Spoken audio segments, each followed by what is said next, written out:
Hello and welcome to another episode of Scavenger Life. This is episode number 372 at scavengerlife.com.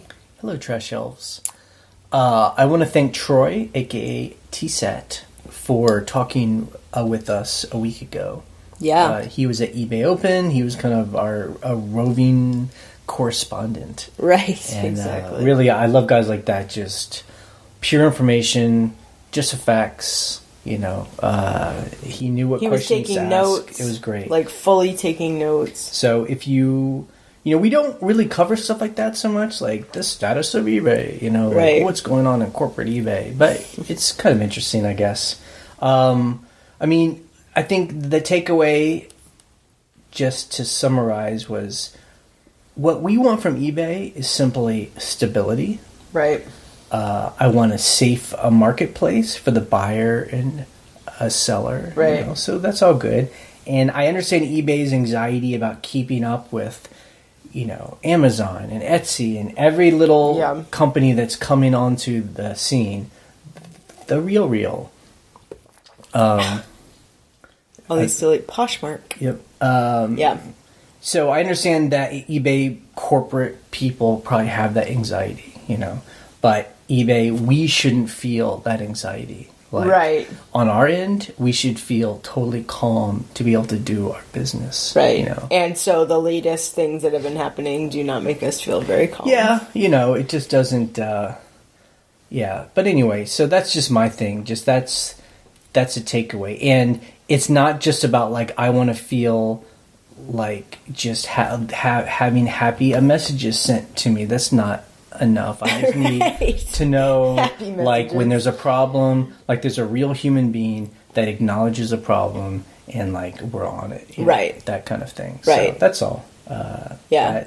That makes me having a business feel good. Because it's like I told Troy, I mean, you know, I know that eBay always touts that all their employees sell on eBay, and I get that. Sure, and that's cool.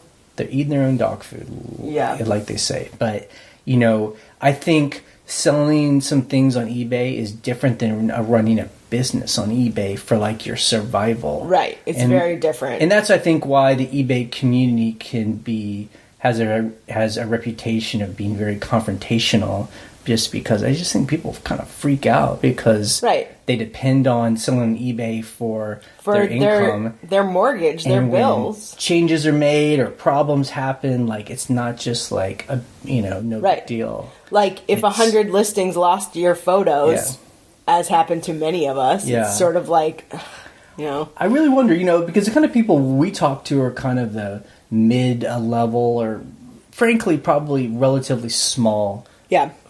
Compared to the big guys that sell on eBay. I wonder there's people that sell in a big way that have like dozens of employees and they, you know, gross $1 million. Right. I really wonder their point of view of all this. And all the changes. I wonder if they have more personalized experience talking to people at eBay. You know, if they have like an eBay rep that they can talk to specifically. Like, or are they just like us where we're like, what happened? No one's telling us. We don't know how to fix it. No. So I think stability is a good thing, and I think just keep going after the empty flash is not so interesting. But, you know. Yeah. We had actually a good past couple weeks, so who's to complain? Yeah, I mean, it was slow at some points. There was a day last week where we didn't sell a single item. It was last Saturday. Right. Not a single item sold. We have 7,000 items on eBay. But then at the same time, we had a great week because we were selling a bunch of furniture. Right, so it's... Yeah. Good with the bad, Ryan. Good with the bad. Come on, Ryan. Come on, Ryan. Good with the bad. All right, before we get into our numbers, just some things. So, like I said, we did sell several pieces of furniture on eBay. For high prices. We sell furniture very rarely. And it comes in spurts sometimes. Yeah. It's weird. You know, we sold like a $900 piece and then like a $600 piece. And the interesting thing with this is one person actually came and picked it up from our home. She drove all the way from North Carolina. It was a 6-hour drive one way. Yeah, she came, stayed in a hotel. We took it to her hotel and helped her. It was great. It was great. She was awesome. The other person had been like, can you ship it to me through Greyhound? And we've heard of this. Right. Greyhound, the bus line. And Greyhound, we're like, what's that? We've never done it, but if you buy for full price... we'll try it. We'll try it. And so the closest bus line to us is about an hour and a half away. Right. Which isn't so bad in our area. That's an hour and a half. An hour and a half isn't bad. No traffic. Yeah. So, and it's in a city, Charlottesville, that's kind of fun to go to. So we were okay going there. And so we go on the Greyhound website. I put in the dimensions. I put in the weight. Too bad I was guessing the weight. But anyway, so I paid for it. What was weird is I paid for the label to his Greyhound station. He told me which one it was. It was closest to his house. You know, we got there. We packed it up. And for some reason, the label said that it had expired. So it was really a pain in the butt. Well, what we learned was that you don't need to actually pay for it online. That it's just easier to go and pay the person behind the counter. They can pay. They can print out a label. And so net it costs $140 to send an 80-pound piece of furniture from Virginia to Tennessee, which isn't bad. Not bad. And and the way we needed to wrap it, they don't really give you a lot of guidelines. They're basically just like protect it. So we just got some blankets from a thrift store that were free. And then we just took pieces of cardboard. Like I had these really big boxes, and I made a shell and just taped it like crazy. I used a roll and a half of tape. Yeah, it was kind of crazy. But so what's funny is the buyer actually told us how to wrap it. We kind of knew. We were like, this is how I would do it. This is how I've done it for other pieces of furniture that I've shipped ground, smaller pieces of furniture. Yeah, you blanket wrap it, and then you wrap it in cardboard. It should be fine. Yep. And then the person on the other end, the buyer, will go to their Greyhound and pick it up. Yeah. So it was kind of a good experience. It was I would say it was a medium good experience. Yeah. I was a little bit frustrated with the whole ticket being expired and having to wait on the phone while sitting at Greyhound to figure it out. Greyhound is kind of like one of those companies like a Radio Shack where you're just like, why does this company exist? Like, there's obviously a need, but they have not kept up with the times, and just like it's very what's funny, grimy, and just not kind of. It seemed like there was just one person doing all customer service on the phones. We were on the hold. We were on hold for like a half hour or more. Yeah. But so the funny thing is about this Greyhound service is, I'm like, this is a great service. We saw packages for pickup in the lobby of the place. We were like, oh, people are using this frequently to send large objects. It's just bizarre that they make it so difficult. You're like, why was this so complicated? Yeah. But honestly, the two of us have talked about this. It's not that complicated if we don't buy anything online. Because it seems like their online stuff and then their in-person stuff is different. Like, they don't communicate with each other, and there's no need to buy it online. Yeah, so our thing is, we're just trying to figure out how we could encourage people to buy furniture from us and to help them understand the Greyhound system. Yeah, like, it's a pretty good system. Where's the nearest Greyhound to you? Okay, you'll pick it up there. Yeah. One thing I do want to say was, like, we talked about how we bought a Ouija board and it looks like, we're not quite sure yet, but it looks like one of the original ones. So we haven't put it up online yet, but we're excited to.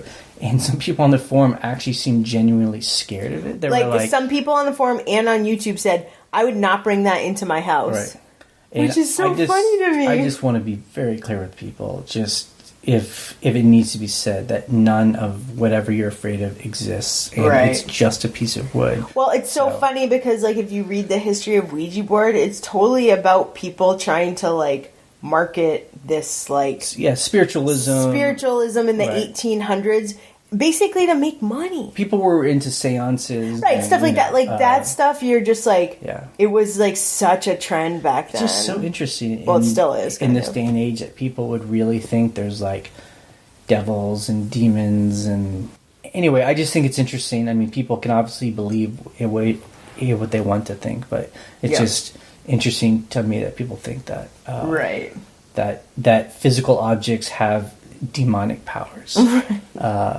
Like a Ouija board. Okay, so, and as everyone knew in the past couple of weeks, eBay admitted the fault for all the missing photos. Yep. Everyone probably got this kind of generic message where basically they're like, "Yep, we've tried. We can't get those photos back. We're still trying something, but it's best if you just figure it out on your own. In the meantime, we've refunded the insertion fees on your listings that were affected. Plus, we're giving you 200 free listings that can be used till July 28th. Which was 4 days. We got the message on the 24th. So, right. Anyway, it's good to have closure. At least like they tied the loop or whatever you want to call it. They did say that they messed up, but gave no solution. It's fine. Sometimes, it's my thing. Sometimes things go wrong. Sure. And people cannot be made whole. So at least they communicated. Anyway, I don't know. But so we tied that up in a little package. Yep. It was interesting as a buyer, you bought something online. I bought something that could be mailed media mail. And it was funny because there was this other seller that sent me the same item, media mail, and it was fine, and it was cheap. So I told this guy, look, you can send this media mail. It'll be a lot cheaper. He charged me $20 for shipping. He's like, I can't. It's really heavy. It's bulky. It's got to go expedited. It's got to go. And his listing said it was expedited. Over 7 days later, I get the box, label right on front, 13 pounds media mail, which from his zip code to my zip code should have been about $8. So, of course, Orion is very, she's like, no. So, here's why Ryan was upset, and I joined you in that being upset, is that there are people who sell on eBay that will sell things cheap and then charge you extra on the shipping. Like way extra. So, and we're thinking, he's making like $12 on shipping.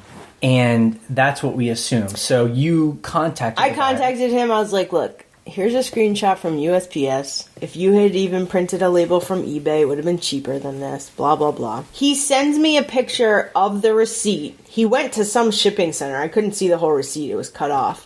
And they did charge him $20 for media mail. So it turns out he's just an amateur. He doesn't ship from home. He doesn't print labels. He probably just went to a mailbox, etc. Handed it to them. They charged him for a box. They charged him for shipping. And they did media mail, but they basically charged him the price of expedited because that's just how they make they have an overhead. A living. And probably where he didn't even pack it, he was, right. He's just like, here it is, pack it. Here it is, and they have to do the packing. So we were like, all right.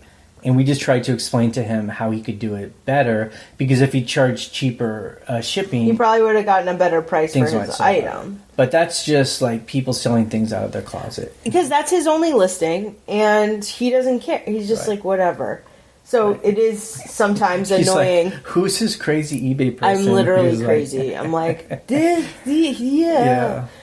So sometimes it sucks to buy from amateurs, is what it comes down to. Right. You can get a good price sometimes because they're like, here's an item that's $5 free shipping. You're like, great. You basically just gave this to me and paid for shipping. Yeah. Which I've done multiple times to buy stuff for us, but that's the price they have on it. It's kind of like, you get it cheap, but then you have to deal with the crazy shipping. So just an update on Inkfrog. So we've been talking about Inkfrog's this third party, a listing app. And, our goal is to be able to, number one, have a backup of all of our stuff. Right. And number two, to be able to give our helpers a limited access to our eBay account so they can work from home. Yeah. So we're not having to give them our full password and stuff. Right. So Ryan, you talked to an Inkfrog rep, right? Right. So the cool thing is it's really easy to sync your store. You're like, okay, just sign in and give Inkfrog access and it syncs your store. And I was asking them I'm asking them how to move one store to another, and they told me how to do that. I still haven't done it yet. We are going to New York for 2 weeks, so I'm going to do it then. So I'll have less distractions for work stuff. And the other question I had was I wanted to give my employees access, which you can do.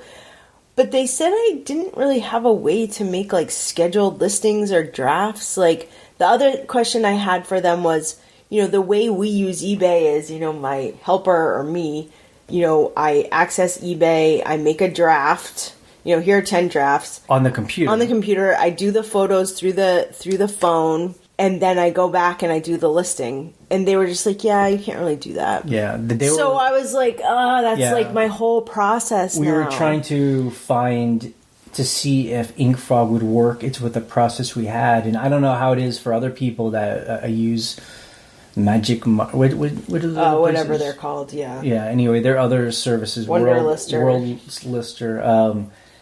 If people have had to change their way of doing things to fit that program. Right. Which isn't a big deal, but that's just something we're not sure if we're ready to do. For me, it's all about drafts and scheduled listings. That's part of my whole process is I get them to make drafts, they do all the stuff, they move it to scheduled. Right. They said we can do a draft in Inkfrog, but the thing is, the person has to take photos not connected to eBay, on a camera. The phone, yeah. And then you use Dropbox to link it, and then you sync the photos. Yeah, afterwards. And so it just came down to just changing the whole process, and for what reason, So, but I think we're going to use Inkfrog just because it's cheap enough as just a backup, right? To keep our stores synced. So if there's ever an issue, a disaster on the eBay side, we have everything synced up. I see that as a very good thing. Yeah. And then what's interesting with Troy, aka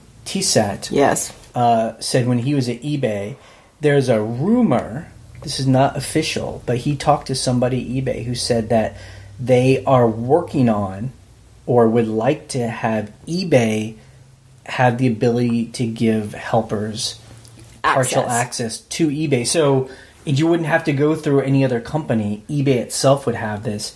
But but TSAT sounded like the guy was like, yeah, but that's 2020. I mean, it's 2 years away. It's a while. But it's cool that they would do that because, we were saying, for bigger sellers, does everybody have to just get third-party software so that, how does, these huge companies that are making millions of dollars, how are they giving access to their eBay 20 account? employees? Yeah. They're not just, sign in. Right. But it's funny because we know some people who have a pretty big eBay operation, and they're all taking photos on iPads. I'm like, they're probably just logged in. I mean, they're not using third-party software. Yeah. It's all trust. Yeah, it's all just please don't buy stuff on our account. Okay, thank you. So this is not eBay, but just kind of online sales. So Etsy is starting to collect state sales tax on some orders, depending on the state that the buyer is in. Right. And they're basically collecting it outside of the transaction. They're adding it on themselves. They take care of it. Give it to the state. Which is how it should be. So this was the email that I got. I'm going to read you the last sentence. What this means for you, we've taken care of the details. Etsy will collect the sales tax from the buyer at checkout and send it to the state tax authorities. There is nothing you need to do. Right. That is exactly what eBay needs to do. Yep. If there is sales tax that needs to be collected at whatever state or, U.S. territory, they should remit all that. As a person, a small business. Well, and also I think that's the thing that all these states and counties and everyone that's just slobbering for a new source of which is fine. Income is that they need to figure out how to all have a standard, and they figure out how to talk to all these online, and they just figure out a standard, whatever, some kind of computer system, and then they figure it out. Right. Because my hope is, I've heard rumors that they're going to make a rule where it only applies to really big sellers, right? There's a limit. You got to sell $100,000 worth in that state or more, a certain amount of transactions. Right. Who knows? Yeah, I don't know. I know what's those are things that I do not stress because number one, people are not going to stop buying online. So they'll figure it out. And number two, if it's so complicated, there would be no way to enforce something that nobody could comply with. Right. You know, is Wisconsin going to come after me for like the 5 sales I do all year? Right. Like, I mean, you know, if they don't make it easy, then no one will comply, and then it's like no big deal. Yeah. So, anyway, who cares? Don't stress about it. It's like eBay needs to figure out, you know, what works for them, and we don't even really know the law yet because we're like, what are the limits? Who sets the so exactly. Next subject. So something I also noticed buying stuff on eBay is I was sending an offer to someone, you know, I'm the buyer, and there was a drop down menu where I could choose the time limit of the offer. Now normally the offer is just 48 hours, which is a pain because you're like, I don't want to wait for 2 days. I want to get the best price. I need to buy this thing, but I do want to see if they'll take a cheaper price. And we've heard from sellers that I don't quite understand the strategy, but they're like, if someone sends me an offer, I purposely don't answer because I think till the very end because they think having an active offer helps you in the algorithm, right? And I've never liked to do that because as a buyer, it sucks to wait to hear for your offer. Yeah. So there was like, you know, 45 minutes, an hour, 2 hours, 5 hours, 1 day. You know, like there was a thing. So I think I was just like 1 hour because I would love to know within an hour. Now on the other side of it, I was like, where do I say that I want a time limit on offers? I don't think there's a place. I think eBay's just trying it out. A seller. So if someone sends you a message on an item, we can send people offers, but it doesn't look like we can send them an offer that's under 48 hours. And what's interesting was yesterday we went to a movie. We saw 8th Grade. You should see it. Check it out. It's a good Relive your past. Yes, exactly. Or if you're young, you're living it right now. Yeah. And we got out of the movie. We checked out our phone, obviously. We're like, oh, we got an offer. And it had a time limit. But it said it expired because it was a 1 hour offer and we were in the movie for an hour and a half. Right. However, I was able to accept the offer. We could still... I was like, I'm just going to try because I feel like this is so new that I also feel that eBay is like, well, if it's a 1 hour time limit and you don't see it for 2 hours, we still want you to make the sale. Right, but so I accepted the offer, and so it sold. Yeah, although the person hasn't paid yet. So I'm like, but yeah. So there's something. It's just one of those things where it's like eBay. I love the attempt. right. I'm loving it, but like it's not really working. It seems like. So, well, hopefully they will pay because they obviously wanted the item. So anyway, that's kind of a new. Like I like things like when eBay does things as this. It's not a huge deal that they can put into an advertisement that's real flashy. Right, like check it out, there's time limits on offers. We put $20 bills in all of our packages. Like those are the big things. This is like something cool, like a little feature that makes the platform more fun. I love the time limits. Yeah. Although it does suck because I'm like, oh, I can't believe I missed that because I was in a movie. but it still worked, so I don't know. But then, it's like, So I've also noticed someone talked about this on the forum and I saw it today. I went to go message a seller and they did not have make offer on their item. But when I went to go message them, what eBay does is they'll be like, is this about shipping? Is this about packaging? Is this about the price? And one of them was send offer.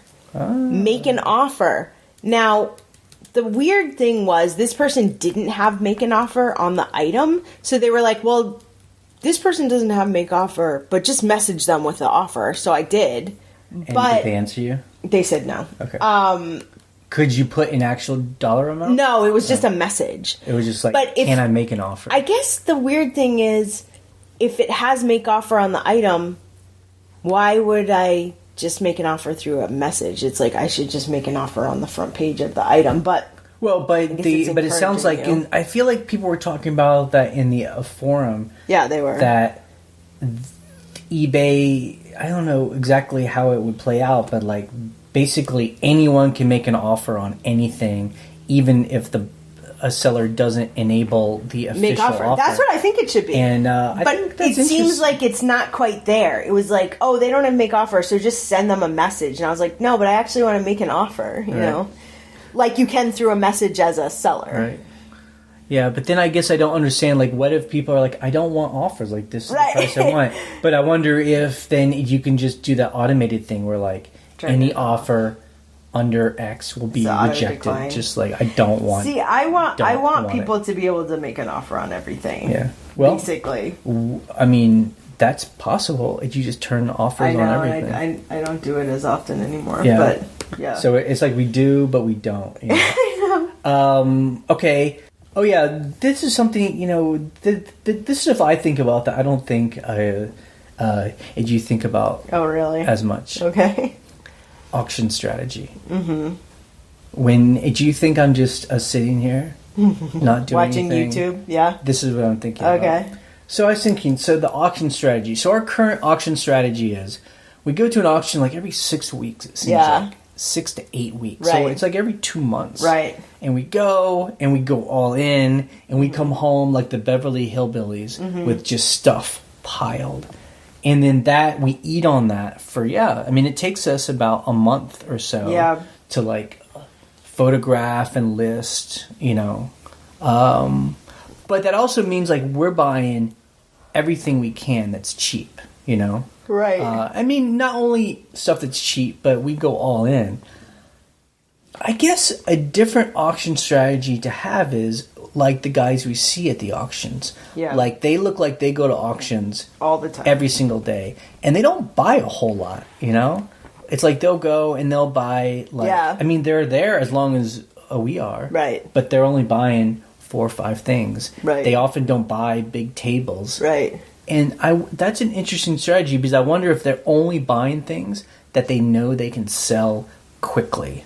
They're like, that's cool. I'll pay $300 for it. I'll sell it for $600, but I'll sell it tomorrow. Right. So I just made $300. And they go to an auction every single day, but they're only dealing with 5 things a day. Right. It's not like an entire truckload. Much different strategy. Yeah. But that means, though, that, you know, and someone's like, well, that's just easy money. Like, he hit a home run out of the park. But the problem is that, I mean, I wonder if that means that these guys and ladies are at auctions all the time, 5 days a week. Right. You know, so they're putting in 40 hours in an auction to make a living. It's just like it's a much different strategy. I mean, and... You know, again, it's that equation where, like, okay, well, but they're, like, always selling and they don't have a big storage. But then they're spending so much time at the auctions. Right.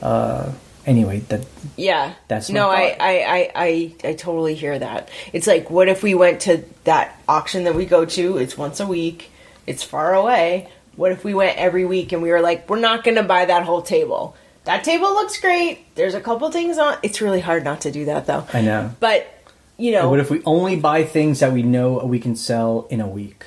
It's so hard, though, because, like, dude, it took us 2 straight weeks, and our helper actually worked full-time those 2 weeks to get through all the stuff that we bought at that last auction. We're not even through all of it. I mean, it's not actually full-time, but not full-time. I'm sorry, not full-time. More than she normally works. It was, like, double what she normally works.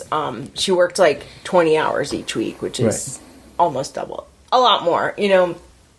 So, yeah, it is a good question. We could try it. Yep, we could try it. There are auctions all the time. Yeah, I mean, you know, it's just, you know, and there's other auctions around us. Right, exactly. You just go and find one. I guess that you just have to be into like that thing. It's tough though, because when you're a scavenger and you are trying to get the stuff that other people don't think are valuable, a lot of times that's the bulk stuff or the stuff that people think are junky. It's so hard because you know, it's like I can get that whole table for $40. Right. And you're like, I see value all over that table. I see one thing I can sell for $40. But the thing is, I know it's going to take 3 years for everything to sell. In total, sure, for the entire table. Because, you know, it's like super long tail. So, like, this stuff that we bought, I mean, you know, I I was, talking, you and I were talking about it, and it's just like,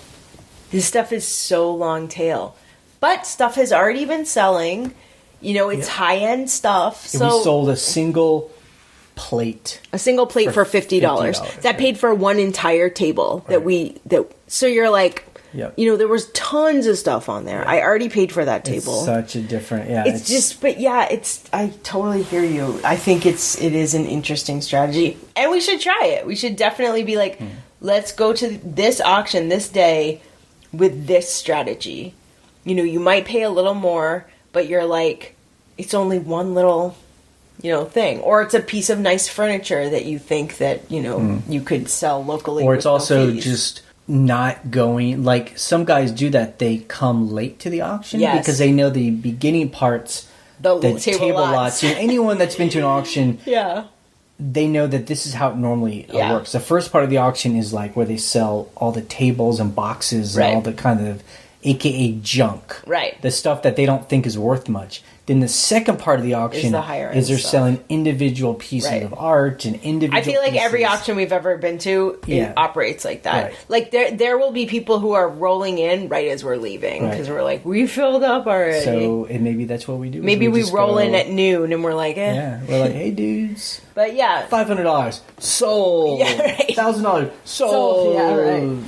So, that's interesting. I think that's an interesting strategy. Ryan, I like that I could throw in an idea, and you absorbed it, and you put your own spin on it. Hey, I would love to not have to pack the entire truck full of tiny porcelain trinkets. Yep. That'd be great. Two items? Yep. Great. I love it. Okay, let's talk about our numbers. Yes. So we've had 2 consecutive weeks that have been good for us for the summertime. Yeah. Like where we've had a lot of activity for the most part, and we've made a good amount of money for summer. For the summer. So this week we sold 51 items. It felt like that. So we sold double what we have been and we made about $1,600. And the great thing about that is we really didn't sell very many high-priced items. It was just like a lot of stuff. Just a lot of stuff, yeah. And again, this is the kind of week where having a large inventory, I think, pays off. Just like yesterday, we were just kind of fooling around. We went to a town. We went to a movie. And just all day long, it was like every hour we were selling a couple one or things, 2 things. Yeah. We ended up selling like 13 items. And I was just I got to pack all those for tomorrow. So random. Yeah, you're just like, what? A pair of pants? Yeah. What? A remote control? $12, $60, $40. Yeah. Everything. We didn't pay more than $10 for any of that stuff, and we ended up, selling like almost $600 in one day. It was amazing. I was like, what is happening? Our second store, we sold 4 things for $125. Okay, well, that second store is about to be decimated and moved over to the main store. Good. It's on the list. And as anyone that has heard this podcast, we've been talking about this for probably 2 months now. So long. I just have to do it. We often don't move at the speed of light, so that's just the way it is. We just work a lot, so other things are happening. Yep. Things we sold, really it was all random stuff, but things I will mention. We sold like a little Santa. It was a nutcracker. It was a handmade German nutcracker made of wood, and it was a Santa. Yep. And it sold for $140. $140. We did get it in an auction. It was on one of those tables. One of those tables that looks junky, but you're like, no, this is actually a nice nutcracker. It was sold for $140. We sold a D&D book also from that auction for $50, so we're making our money back on that. Yeah, I paid $190 for a box of like modules and maps because it was me head to head against my book nemesis. This old man that told me tough shit one time when I was complaining. He was like, tough shit, kid. You're not supposed to swear on the podcast. Well, that's just... I'll edit it a little bit. That's just reality. Okay. And then we sold like a radio for $150. Yeah, and we bought it for $13, which is a little high for us, but we knew it was... And, it's one of those things where I don't really get it because it's not like it was a shortwave radio. It's just a regular FM AM radio. But, kind of cool, like a certain style. But, it didn't have like crazy speakers. I don't understand It's just AM FM. Yeah. I don't know. It was why was it special? A Proton. Proton 300. Yeah. I'm sure someone listening knows. I'm just wondering, is it just because someone has a wall of different radios, or does it sound better? I don't know. It's supposed to come with another speaker, and it didn't, so you can sell it for more if it But that's a good example for anyone who is new to scavenging. I saw it. It just looked cool. It looked cool. It looked retro. I could tell it was interesting. Yeah. It was cheap enough, $13 that I bought it. And then I didn't know anything about it. You just do a research and you just see the solds. Prices, yeah. And so I don't have to know why it sells for that much. And I plugged it in, I can hear the radio, and that's all I need to know. Someone asked a specific question about certain lights on it, so I had to take an extra picture, which is sometimes a pain, and I'm like, I don't have time.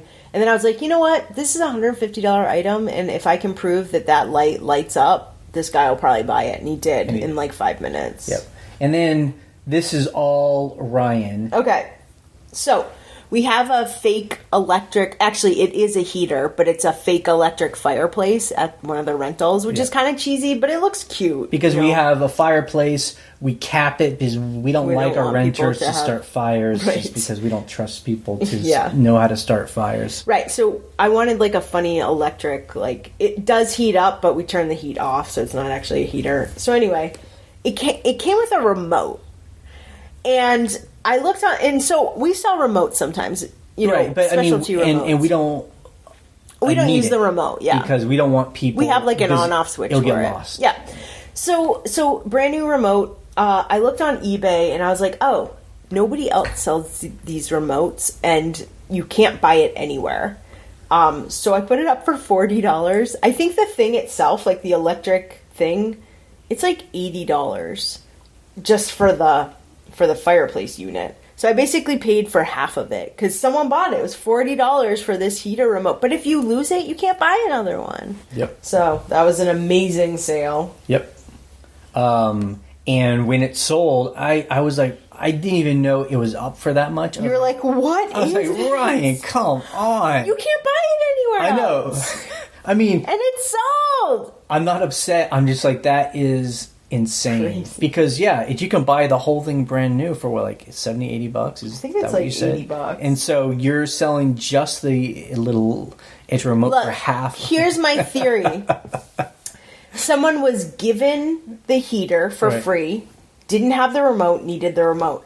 Or they bought it really cheap on Craigslist and they wanted the remote. Yeah. Because I've seen that happen with other like IKEA parts where I'm like, oh, I have this special bracket that if you buy it from someone on Craigslist and they don't have the bracket, you're screwed. And that's happened so many times. Someone will message me, I bought this on Craigslist. They didn't have the bracket. I'm so glad you're selling this. Yep. Although I will say too, I think we forget that a lot of people are not like any of us. Probably they aren't scavengers. They're not trying to get a deal. Yeah. They have it at home. Their kid lost it. And they're like, I need that remote. I need that. And where is it? This is only one? Fine, $40. Plus shipping?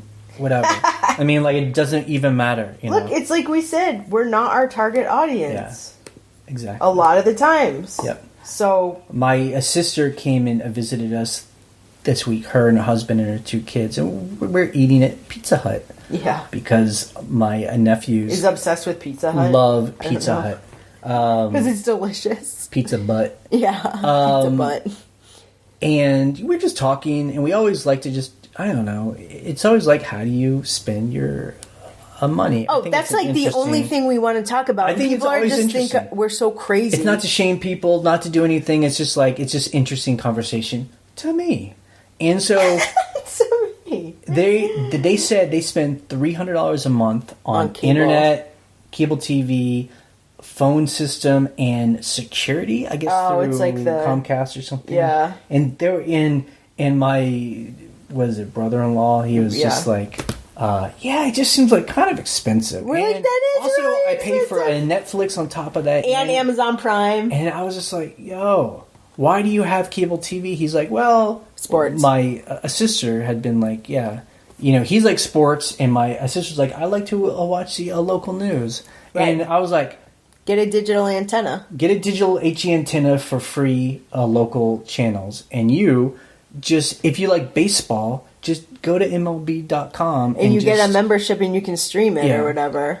And then just get rid of everything else except your internet. But right. Anyway, those are the kind of conversations I'm sure some people rolling their eyes like, oh, you're fun at parties. But you know what? You're fun at parties. We don't go to parties. That's life. Yeah, but it's just funny. Solve the problems. It's like a game. This is a game, and the corporations are winning. Well, okay. So it's just funny. We're like the rebellion. Will you let me talk? Jesus, shut up. God, you're horrible. So the funny thing about talking to people about that stuff is they're like, this seems really expensive. And we're like, here is the solution, but they probably won't do it. So you're like, okay. Well, but you know I will what I mean? say, this is a thing that I think most people wouldn't do. Like, we have a phone, a system. Like, I have a phone, you know? Like, it's not a cell phone, but like a home phone. But we don't pay for it. Right. Because you are the techie and figured out that you can buy, it's like a little box. It's an OB-Hi box. Internet. It's not a monthly fee. And it's like we have just free. a phone. Yeah. I mean, and most people wouldn't do that. An OB-Hi costs between $20 and $40, so you buy the OB-Hi. If you already have a Google Voice number, which we do, which rings both our cell phones, you just say, okay, Google Voice, ring this landline. It's great. Right, but that's my point of, it's a little more of a pain in the butt. Yeah, it is a pain to set up. There's a whole community of people. There's a YouTube. There's forums. Videos. It's all out there. It's just people have to be kind of scavengers in many different ways to do stuff like that. And most people don't want to do that. They're like, how much is it? $300? Whatever. Whatever. I don't want to think about it. I just want to push a button. It's on. Whatever. Yeah. So, there you go. I'm all about finding better solutions that are cheaper and more efficient. Yep. So, and so let's just talk about this real quick. What are we talking about? The reason we have the OB-Hi landline, in quotes, voice over IP, is so that when we're at home and we want to talk on the phone, we don't want to use our minutes on Ting. Because the great thing about Ting is you pay for what you use. Correct. So if you use your Wi-Fi when you're at home to do stuff on your phone, and you use this OB-Hi for your minutes, your phone bill just goes down, down, down, down, down. And I talk on the phone a lot, especially now that we're doing a building because of contractors. Calling people and people calling me. So it's great because I'm like, Jay, just use the voice over IP when you're at home. Yep. It's great. It's great. Okay, anyway. Scavenger of the week. We didn't do a lot of scavenging because, again, we're eating on our auction. Yeah.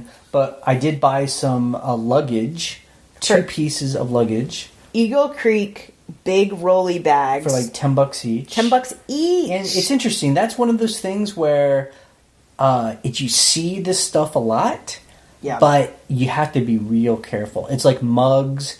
It's like ball caps. It's like T-shirts. Like, it's everywhere. It's cheap. It's piled in the corner. And you really have to look at brands and style and size. Yeah, you can see a rolly cart all day long at Goodwill or wherever. But you want the nice brand. Right. So I found the good stuff, and we'll list it. And I hope we sell them for $100 each.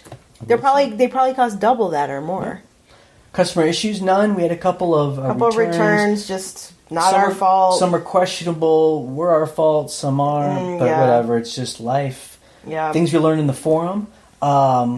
We've been talking about things that don't sell. Did I miss that conversation? I didn't see that one. Oh yeah, it was actually 2 weeks ago, but because we didn't do a regular podcast, but people were like, okay, when I was new, I thought this was something that was valuable, and I have too much of it, like salt and pepper shakers. Oh my god, I have so many of those. Although I do sell them. Yeah, but it depends on what they are. People were talking about that, again, it's just like I said with the luggage, you know, like. It's just everywhere. Don't get every rolling cart. Yeah, you just have to be careful. And people were talking about all kinds of things. You know? Yeah. And then another good conversation was what's in your bag of tricks. I did see that conversation, which really just means what do you have it like? Right. I'm sure we all on our own have just done this without anyone telling us we needed to do it. It's either a bag or a box. It's your work table, and it's like. Right.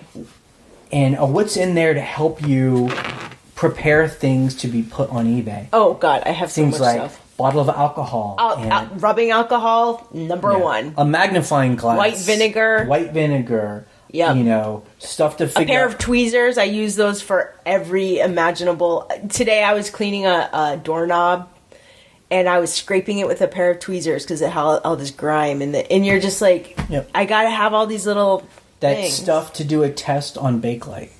Semi-chrome.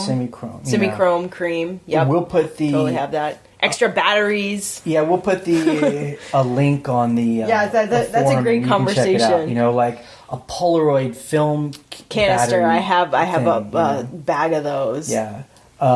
You know, shoelaces, bootlaces, Yep. you know. Totally have slide a bag of those. a viewer. An Slide Allen viewer. wrench, you know. Yep. So, I mean, we have an entire warehouse full of that stuff, basically. Well, we have like a huge toolbox that we bought, which is, Yep. you know, all those little things that you need. You're like, yeah, I have that. a multimeter. I sold my multimeter because I'm like, I don't understand how this thing works. I know that I can learn. But Dental pick. I have a dental pick. I use that thing like crazy. Yep. I even use it to sometimes clean my teeth. No, not at the same time. Not the same. A measuring tape. I mean, that's like my God. go-to. We have we have two in every car. I have one in my purse. I mean, in the chair I'm in right now, Yeah. has a magnifying glass and a measuring tape because I use it so much. You know? A jeweler's loop, Yep. which is a weird word for a very fine magnifying glass. I have like 3 of those because sometimes you need a really high-powered magnifying glass to read markings on jewelry or whatever. So. And air in a can. Yeah, to, like, I have air spray in a off can. dust. Yep, I need more of them because they run out pretty fast. Because Well, it's just air in a can. Steve was like, "Oh, I just bought a compressor. You know, so I he's hardcore, but he redoes. Yeah, I just bought a power washer. Should we talk about that? we'll talk about it in a bit. You know, shop vac. Shop vac, a vacuum. Yep, vacuums are very good. Barkeeper's friend. Yeah, Which or is basically like cool Ajax. although Hipster Barkeeper's Ajax. friend does have, I think, bleach in it, so you can use this other stuff called Bon Ami, which is the same, only it doesn't have any chemicals. Or you can just use baking soda with a green scrubby. Yep. Same thing. Does the same thing. Goo-Gone.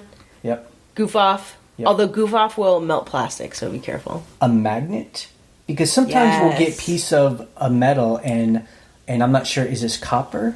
Or is it Or steel? is it steel with or just is it like iron? a copper, over it? Yep. A ring sizer. I do have a ring sizer. Yep.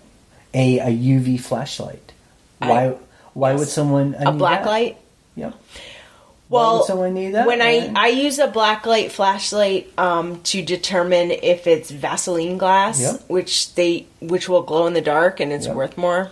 I don't buy that stuff very often, but when you do want to show a picture of it under a black light. A lint roller. Oh, that lint All roller, the time. man, we have so many of those because they get used so often. And then there's other things, but the final one that I'll say that is very helpful is a magic eraser. We have literally 100 magic erasers. Because I think that they ran out of their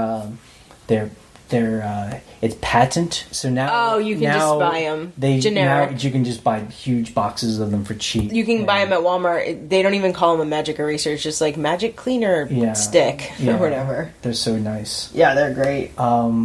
Okay, so if you're not interested in hearing, so what we're going to talk about now is not about eBay, but it's with our scavenger business. Yes. I will say, so we bought this building. Right, July 13th. And to me, it has everything to do with eBay. eBay has allowed us to buy property. And I really feel like and we just started the past 2 weeks, getting in there, demolition, that's the easy part. I got a friend who's helping me. Yeah. And it's so exciting. And I'm finding like this is my passion. Yeah. Like, eBay's fun. I love doing this. Yeah. But this is just a way to make some money. cash. Yeah. But this is what I love. We're like to redo spaces. taking this old 1920s building and it's ours, and we're like tearing it apart, figuring out what we can keep, what we don't want to keep. Look, I've been selling stuff on Craigslist. Yep. You know, that's from the stuff we found in kitchen the building. and bathroom. But you know, I love the conversations we've been having the past couple of weeks of like we're imagining the space, we're imagining what kind of wood to put in, how we're going to arrange the bathroom and the kitchen and update downstairs and the basement. It's so exciting to me, you know. It is. It all costs money, right?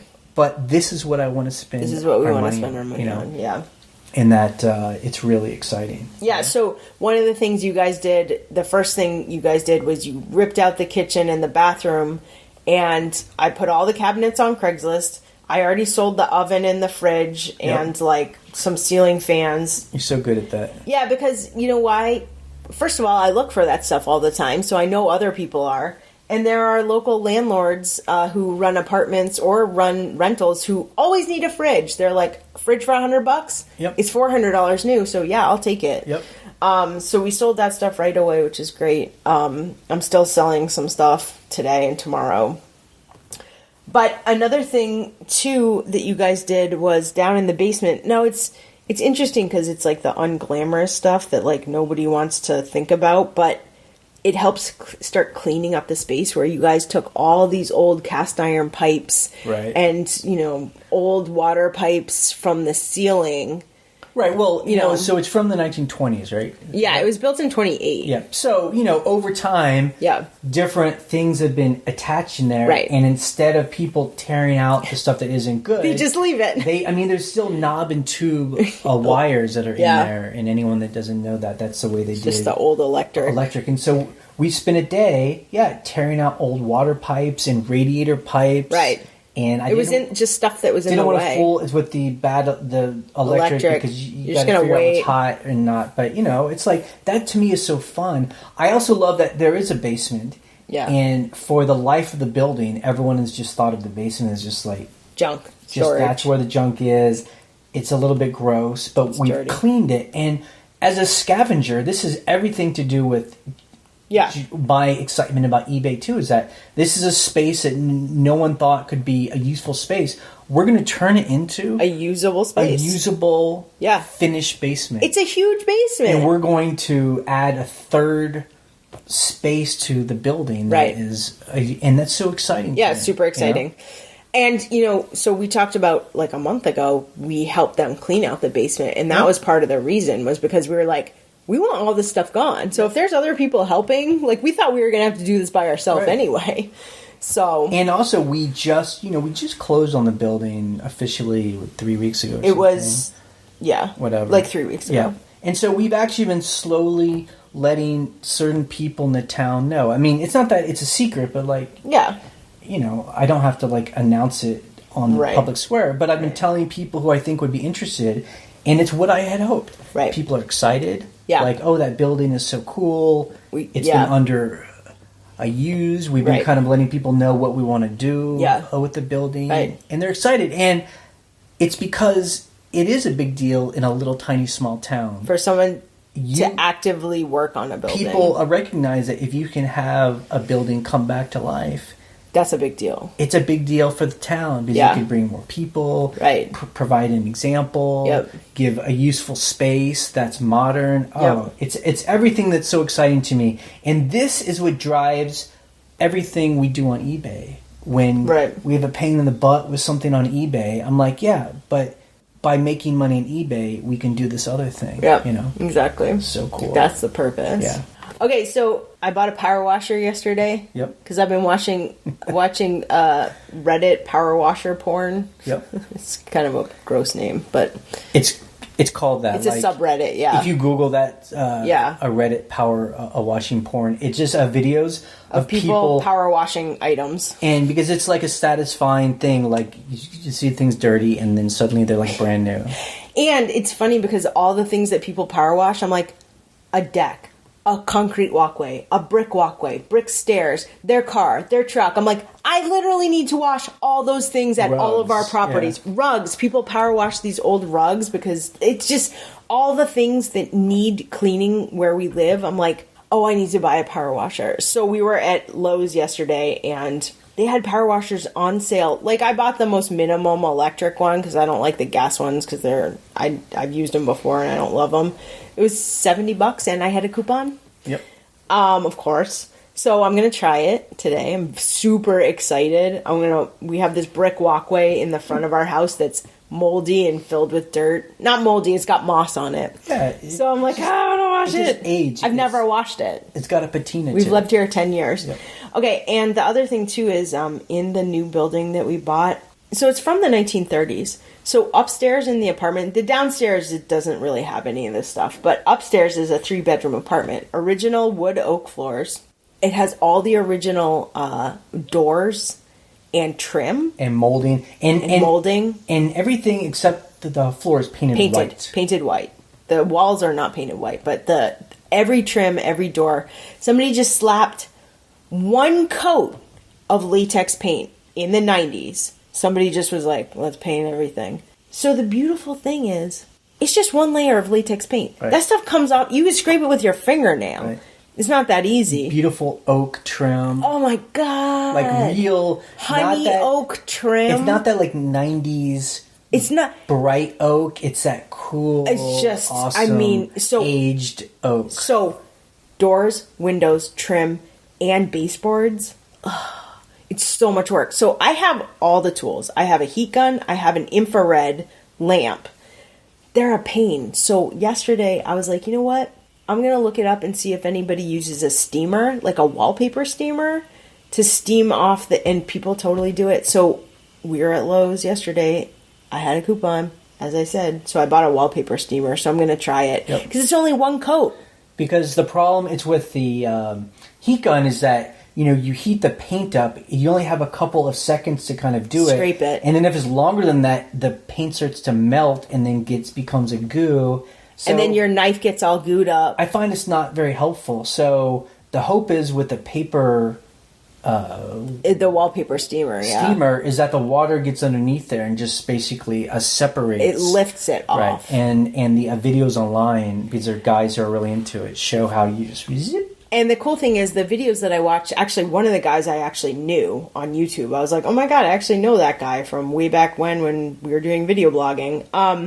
He's showing... pieces of wood, doors, and windows that have layers and layers and layers, and then underneath those layers of latex is lead paint.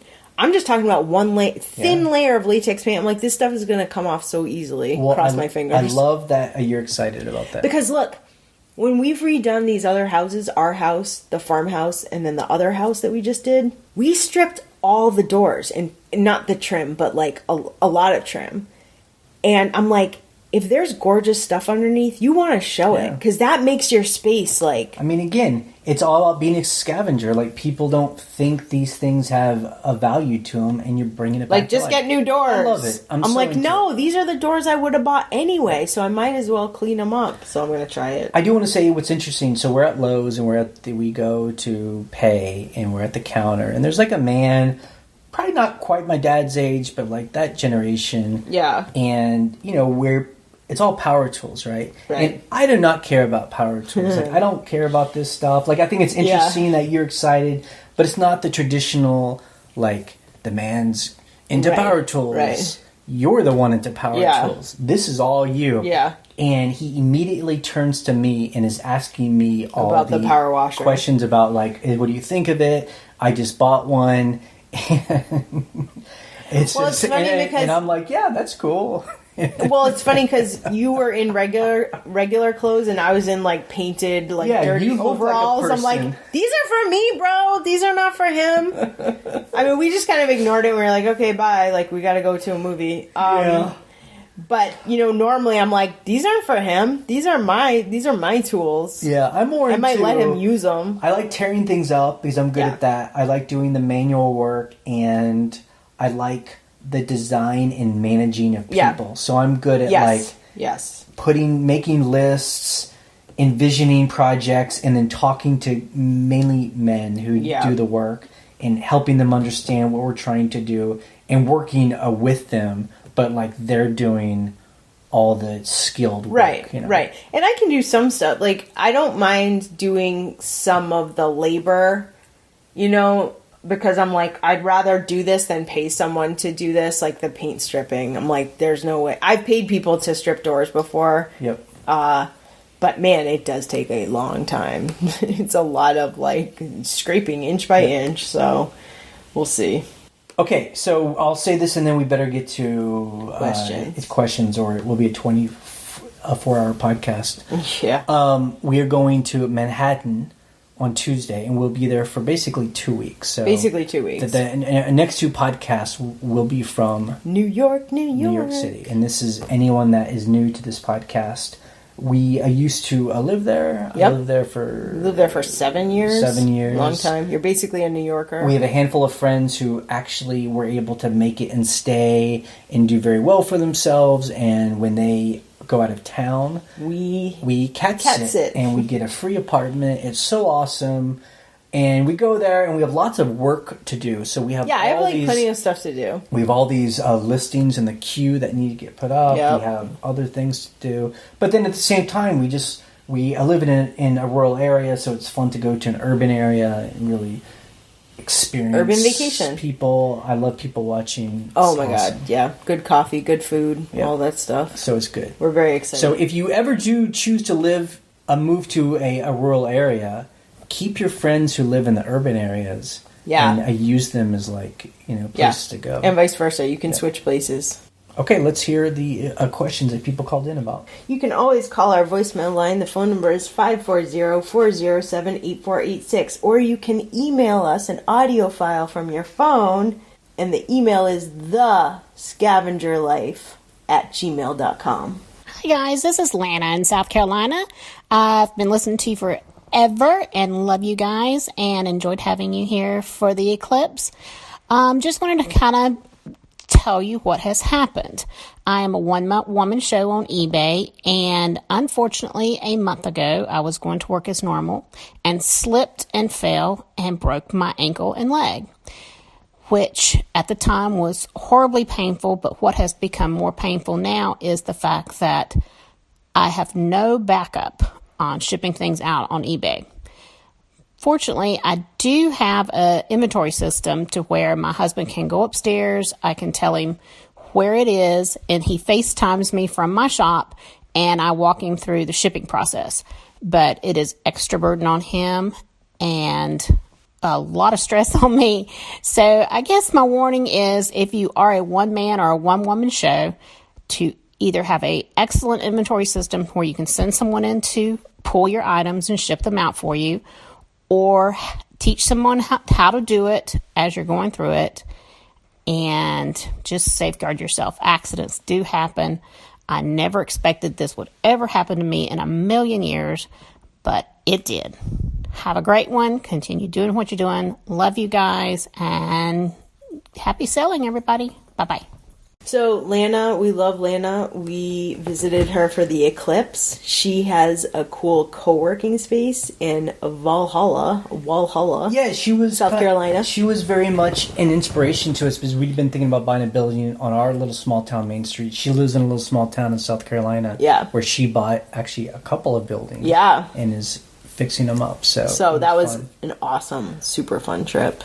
So sorry to hear that you broke your leg, but that's a good, it's a good example of, to have like a backup plan for if somebody, if you're the only one, what happens if you go down, Right. Like, what's your alternative plan? Right. Like, what happens? So basically, I would either have you help me. Absolutely. Or have some of our train our helpers. Like, okay, let's go find this stuff. Yeah.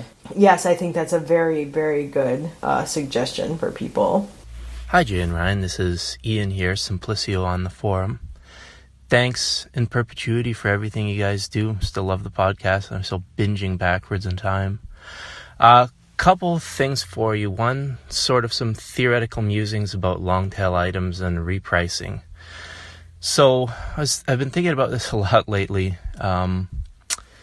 I think your go-to example is a $30 nut bowl, hand-carved with no name, that sells for, let's say, $30 after a year.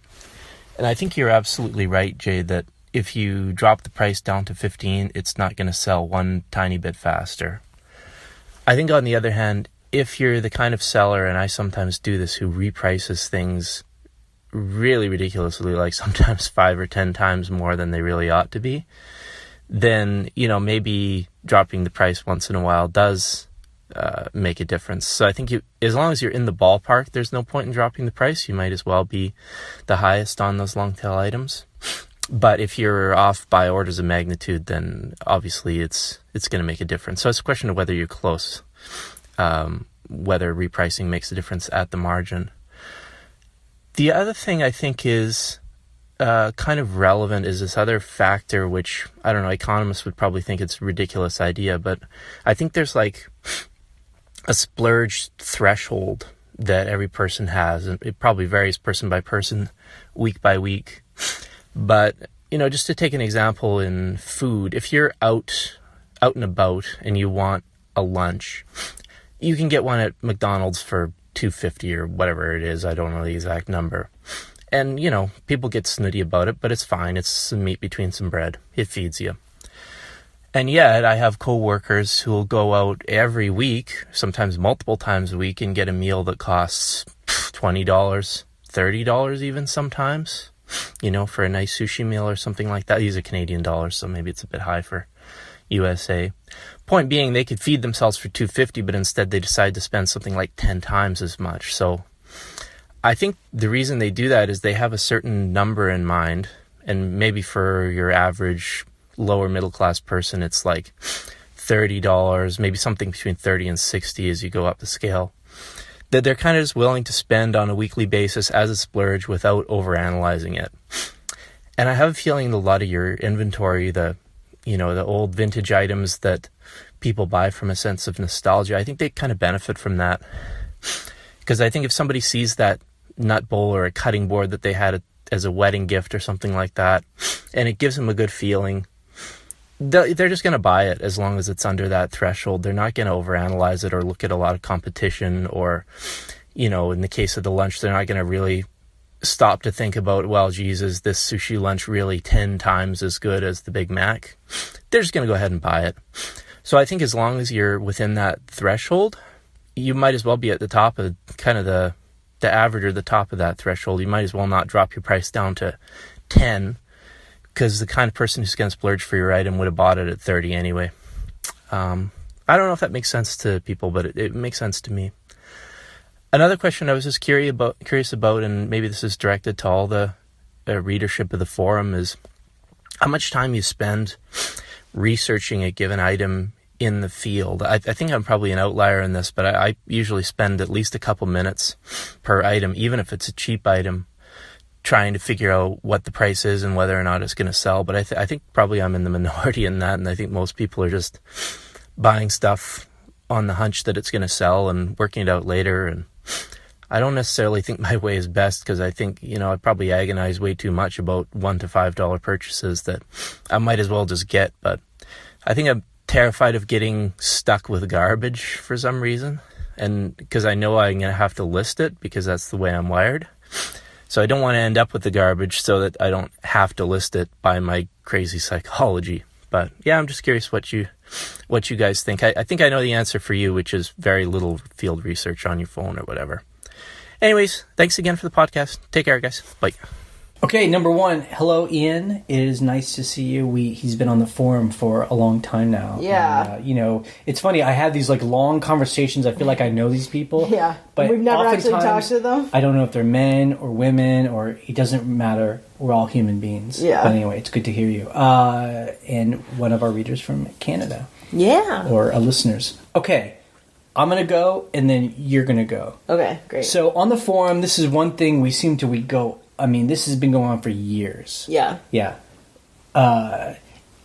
Is everything price, it's sensitive, can you just lower the price on an item to sell and it it just quickly? sells. It makes me, I get so bored and tired of hearing that. Yeah. Because it's not true for many different kinds of items. Right. If you're selling commodity items, right, an iPhone case, yeah, yes, price sensitive. If you make it lower than other people, it's a high demand item. It will sell. If you make it lower, it's going to sell. Yeah. But for most of the stuff we buy, kind of like we say, we go to an auction, we buy tablefuls of weird stuff, ceramics, nut bowls, whatever, Santa Clauses, it's just not high demand stuff, and we're getting it super cheap.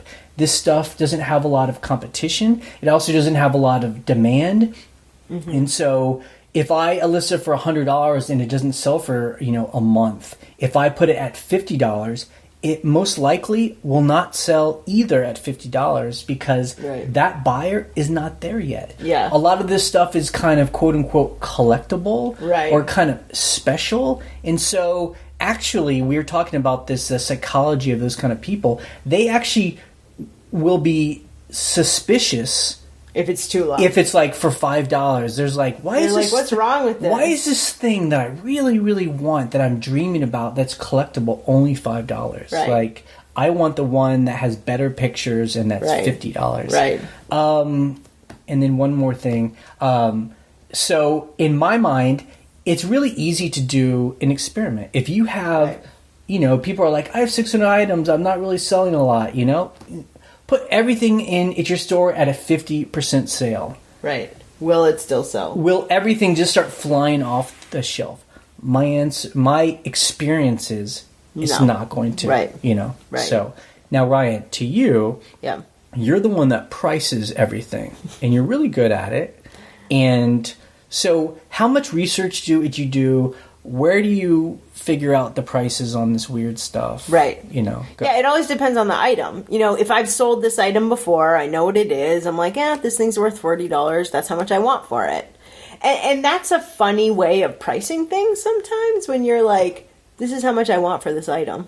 It is based on research. It is based on experience. But there are times where I'm like, I think I know what this is, but I think I'm going to look it up just to see. And you see these crazy high prices, and you're like, oh, I'm really glad I looked that up, because this is not just worth $50, it's worth $200. Right.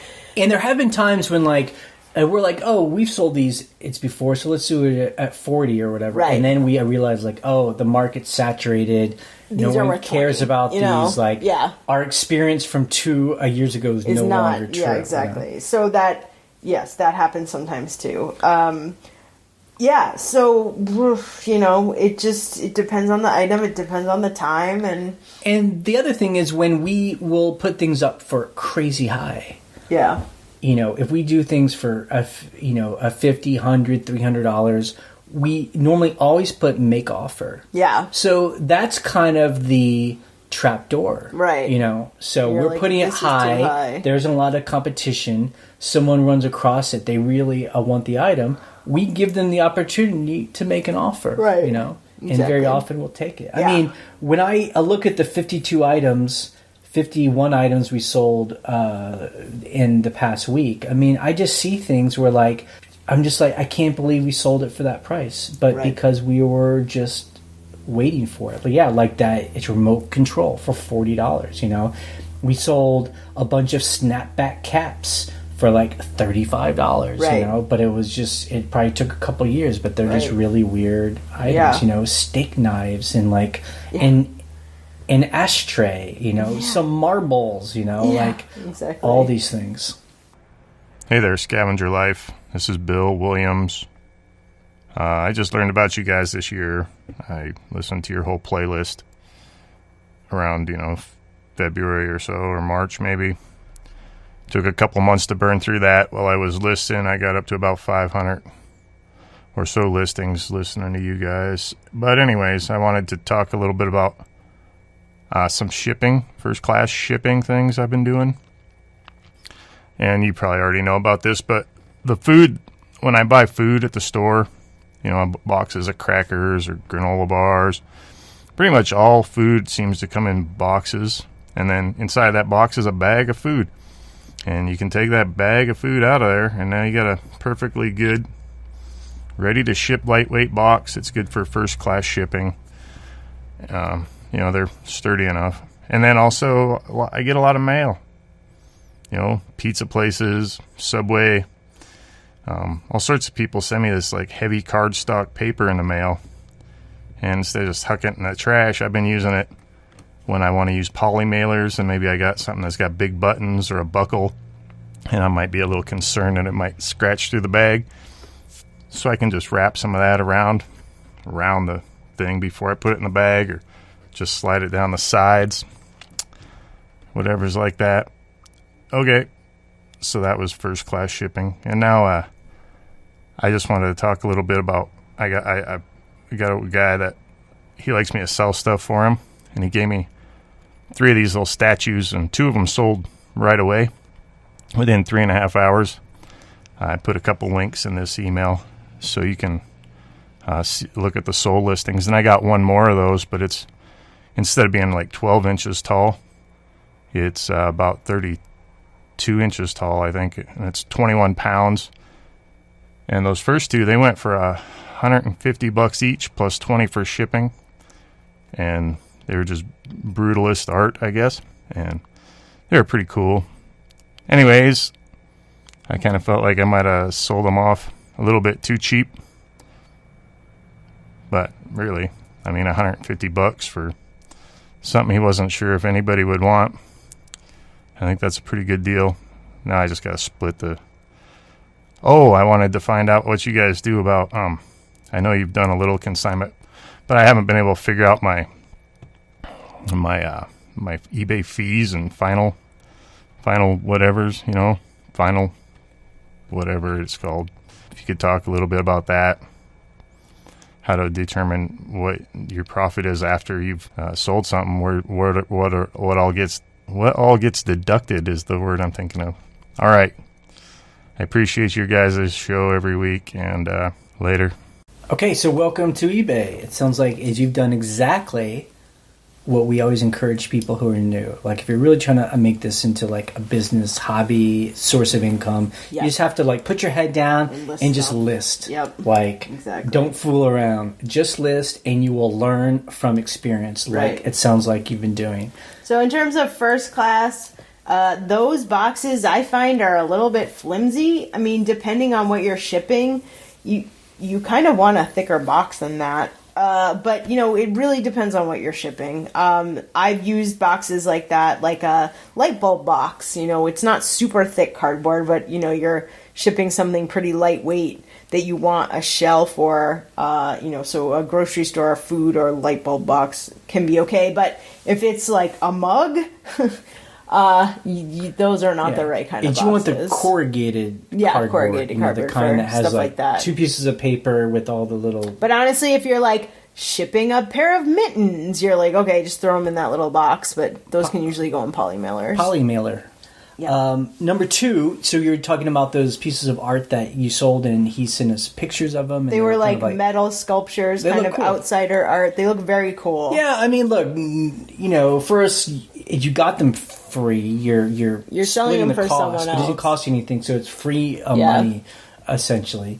If you sell them too cheap, or maybe if you just found the right person? I don't know. Who knows?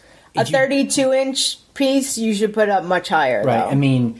If you have that third one, go for the moon and look. I would put $1,200 on that. Right. Like when I saw those, I was like, "Oh, I would have priced these at over $500." And that's just me. And this goes back to our other call. This is a weird item. Doesn't have like names on them or brands. They're like it's like folk art. It's just like you have to wait for that weird person that wants not weird, but the cool person that wants that cool item.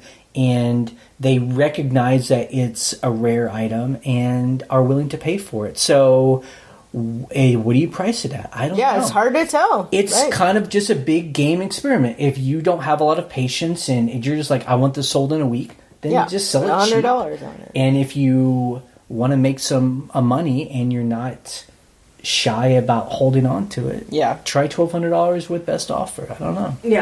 Yeah, why not? Do $1,200 best offer. Yep. Someone might give you a $900 offer, and you'll be like, what? Hey, you guys. Thanks for letting me vent last week about the vitamins. I wanted to let you know I got my money back. And after a lot of thinking and reading the emails, I did leave negative feedback, and apparently I wasn't the only one that this had happened to with them. I'll just put it this way. Their feedback is really low now. But I wanted to let you know I got my money back.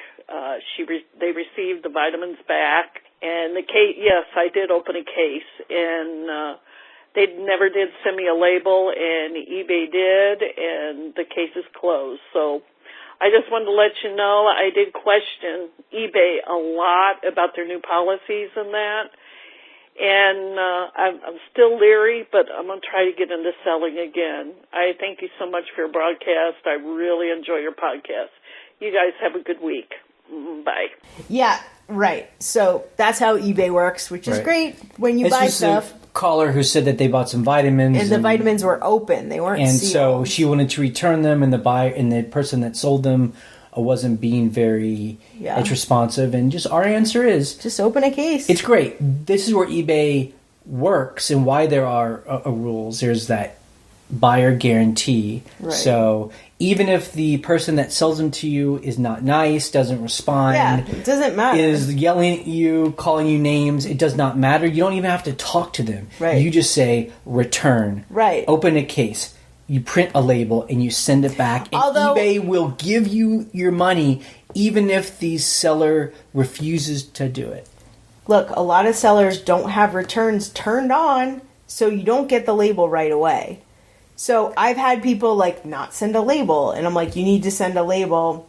And if they don't, I call eBay and be like, send me a label, and they will, which just sounds like they did. So that is how that works. And so when we as sellers complain about all these rules, it's unfortunately the rules are being made because for those people of sellers it's like this that are responsive. They sell bad product, they make people angry, and ultimately we want buyers to feel safe. Hi, this is Jeff from Southern California. I just wanted to let you guys know there's an easier way to look up for your missing pictures on eBay. If you go to your eBay, under your listings, go to from your My eBay to active listings, select all your listings in the little box on the top left, then click edit, and then you click on edit all listings. It will show however many listings you have. And when you click on that, it takes you to uploads them all to the little spreadsheet thing, and there it shows your categories and all that. It shows photos, and it has the number of photos. So you can just scan through them all and see which ones don't have more than one photo. Also, the photo glitch happened, I believe, on the 22nd or 21st. It was 2 days in June. It happened again partially on the same days in July. It didn't hit quite as hard, but I had issues the same day, and so did a lot of other people on the message boards I was reading about it. So hopefully it doesn't happen again on August 21st and 22nd. Hopefully they fix the problem, whatever it is. But anyway, that's the easier way to find your missing pictures. As far as getting them back, I suggest everybody back up their pictures somehow, like I do. All right? Love the show. Thanks a lot. Bye. Wow, that's the first time I've heard that they think that someone said that it happened in July also. Right.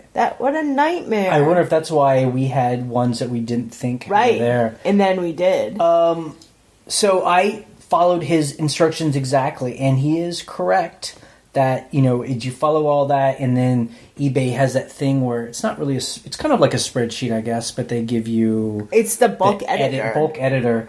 So you can sort by number of pictures? The problem is this. It's got the column for photos, and it shows you the number of things, but it doesn't let you sort by the photos. Show me the ones with just one. So we have 7,000 items, so we would just have to scroll through and count. Crazy. I wish that you could sort and show me photos from 1 to infinity, which is what that other third party, the ISD Tech or whatever it's called, allows you to do basically.